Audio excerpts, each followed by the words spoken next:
नमस्कार मैत्रिणींनो, धागा फॅशन या आपल्या चॅनलमध्ये तुमच्या सर्वांचे मनापासून स्वागत. तर आजच्या व्हिडिओमध्ये आपण बघणार आहोत की अस्तरच्या ब्लाऊजला कंबरपट्टी कशा पद्धतीने जोडायची. तर हा अस्तरचा ब्लाऊज आहे. ह्याला बघू शकता मी अस्तर जोडून घेतलेला आहे आतल्या साईडला. तर आता खूप सोप्या पद्धतीने मी तुम्हाला अस्तरच्या ब्लाऊजला कंबरपट्टी जोडायला सांगणार आहे. तर त्यासाठी काय करायचं आहे, अगोदर आपल्याला पूर्ण अस्तर जोडून घ्यायचं आहे. जसं की मी अस्तर जोडून घेतलेला आहे आणि त्याच्यानंतर तुम्ही बघू शकता जो मध्यभाग असतो ना, तो मध्यभाग आपल्याला मार्किंग करून घ्यायचा आहे. आणि मध्यभागापासून इथे म्हणजे अगदी मध्यभागापासून इथे बघू शकता ह्या साईडला 4.5 इंचावरती आपल्याला मार्किंग करून घ्यायचं आहे. त्याच्यानंतर तुम्ही बघू शकता इथे पण आपल्याला 4.5 इंचावरती मार्किंग करून घ्यायचं आहे. आणि दोन्ही साईडला आपण 4.5 इंचावरती मार्किंग करून झाल्यानंतर आपल्याला उंची बघू शकता 5 इंच घ्यायची आहे. म्हणजे टक्सची उंची 5 इंच घ्यायचं आहे. ह्या पण साईडला तुम्ही बघू शकता मी टक्सची उंची 5 इंच घेतलेली आहे. आणि त्याच्यानंतर आपल्याला काय करायचं आहे, इथे बघू शकता अर्धा इंच ह्या साईडला घ्यायचं आहे आणि अर्धा इंच ह्या साईडला, म्हणजे दोन्ही साईडला टोटल आपला 1 इंचाचा टक्स येणं गरजेचं आहे. त्याच्यानंतर तुम्ही बघू शकता असं क्रॉसनी असा टक्स मारून आपल्याला घ्यायचं आहे. म्हणजे इथे रुंदीला जास्त, इथे रुंदीला कमी कमी करत आणायचं आहे. तर ह्या पण साईडला त्याच पद्धतीनं आपल्याला टक्स घ्यायचे आहेत. ते पण आपल्याला तसाच क्रॉस आखून घ्यायचा आहे.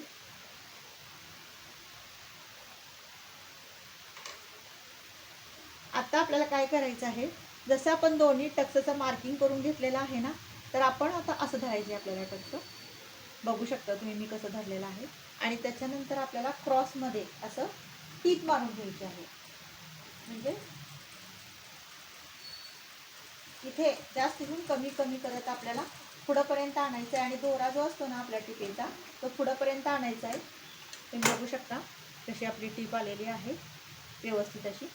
तर हा जो दोरा असतो ना, तो पुढंपर्यंत आणायचा, म्हणजे टीप उसवत नाही. नेहमी लक्षात ठेवा, हा दोरा पुढंपर्यंत आला पाहिजे. जर तुम्ही अगदी इथेच कट केला बरोबर, तुम्ही बघू शकता इथे, तर बराच वेळा आपला हा टक्स उसवत जातो. त्यामुळे आपल्याला थोडा दोरा पुढं ठेवायचा आणि तो सोडायचा आहे. तर अशा पद्धतीनं आपल्याला क्रॉस करत इकडे इकडे कमी कमी करत आणायचं आहे. तुम्ही बघू शकता दोन्ही साईडला. इथे पण असं करत इथे व्यवस्थित आपला टक्स येतो. आणि जो आपला इथे मध्ये झोळ वगैरे येतो ना, तर अशा पद्धतीने जर टक्स घ्याल तर अजिबात झोळ वगैरे हा प्रकार येणार नाही. तर ह्या पण साईडला आपल्याला त्याच पद्धतीनं टक्स मारून घ्यायचे आहे.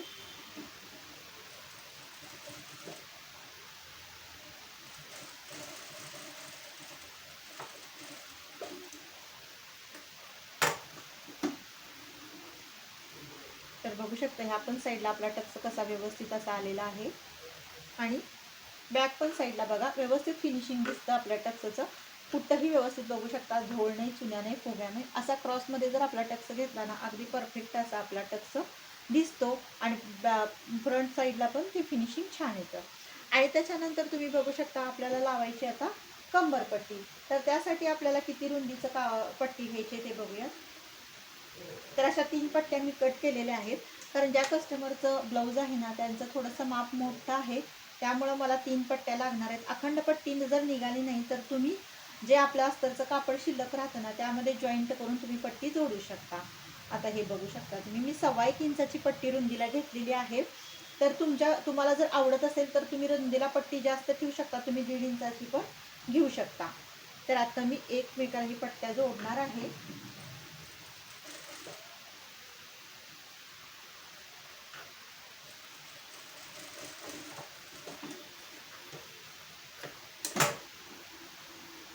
तर बघू शकता आता हे पट्ट्या एकमेकाला जोडून झालेले आहेत. आता एक साईडला आपल्याला फोल्ड करून घ्यायचं आहे.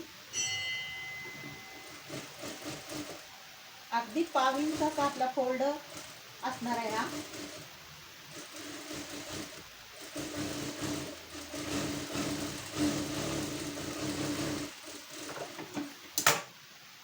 तर बघू शकता ही पट्टी आपली अशा पद्धतीने जोडून झालेली आहे.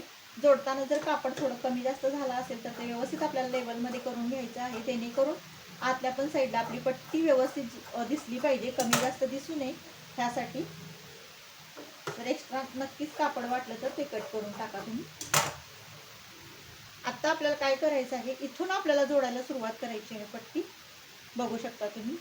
तर आता हा फोल्ड जो आहे ना, हा वरती येणार, पट्टी जी आहे ना ही व्यवस्थित खाली येणार आणि ही सरळ बाजू खाली आणि ह्या कापडाची पण सरळ बाजू एकसारखी.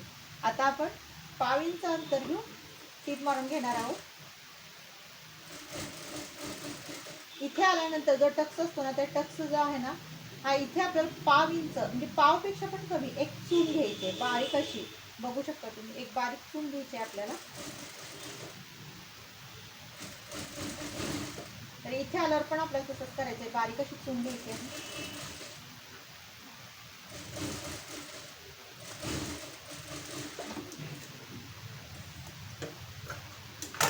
तर मी पूर्ण अशी टीप मारून घेतलेली आहे.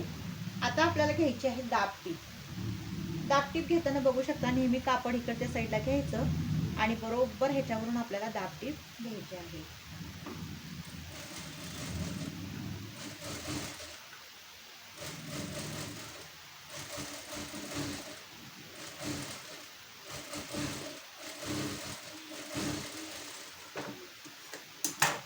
त्याच्यानंतर काय करायचं आहे, आपल्याला असं फोल्ड करून घ्यायचं आहे आणि मध्यभागी बरोबर आपल्याला टीप मारून घ्यायची आहे. मध्यभागी बरोबर म्हणजे इथं ही जी टीप असणार आहे ना, ही मोठी ठेवायची थोडीशी, म्हणजे नंतर आपल्याला ही उसवायची असती आणि वरून आपल्याला हेमिंग करून घ्यायचं असते.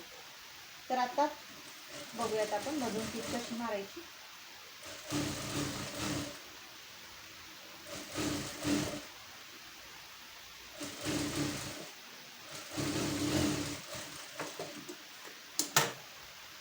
तर बघू शकता की ती फिनिशिंग सहित आपली पट्टी जोडल्या गेलेली आहे. तुम्हाला दिसतच असेल, अगदी व्यवस्थित जोडल्या गेलेली आहे. आणि काय करायचं आहे, नंतर आपण हेमिंग घातल्यानंतर ही जी मधली टीप आहे ना, आपल्याला ही उसवून टाकायची आहे. ही तात्पुरती ठेवलेली असती. त्याच्यानंतर ही मोठे हे करून जी टीप मारलेली असते ना, ती आपल्याला उसवायची आहे आणि आपल्याला बारीक हेमिंग घालून घ्यायचं आहे. तर अशा पद्धतीनं अस्तरच्या ब्लाऊजमध्ये तुम्ही पाठीची पट्टी नक्की जोडू शकता. तर बघू शकता, इथून पण किती व्यवस्थित आपली पट्टी दिसत आहे, म्हणजे कुठेही कमी जास्तपणा नाही, अगदी व्यवस्थित आलेला आहे. तर मैत्रिणींनो, अस्तरच्या ब्लाऊजमध्ये कंबरपट्टी जोडण्याची खूप सोपी आणि खूप छान पद्धत मी तुम्हाला सांगितलेली आहे. तशा पद्धतीनं अगदी फिनिशिंग सहित तुम्ही कंबरपट्टी जोडू शकता. तर मैत्रिणींनो, हा व्हिडिओ तुम्हाला कसा वाटला नक्की कमेंट करून सांगा. आवडल्यास लाईक आणि सबस्क्राईब करा. भेटूया नेक्स्ट व्हिडिओमध्ये. बाय.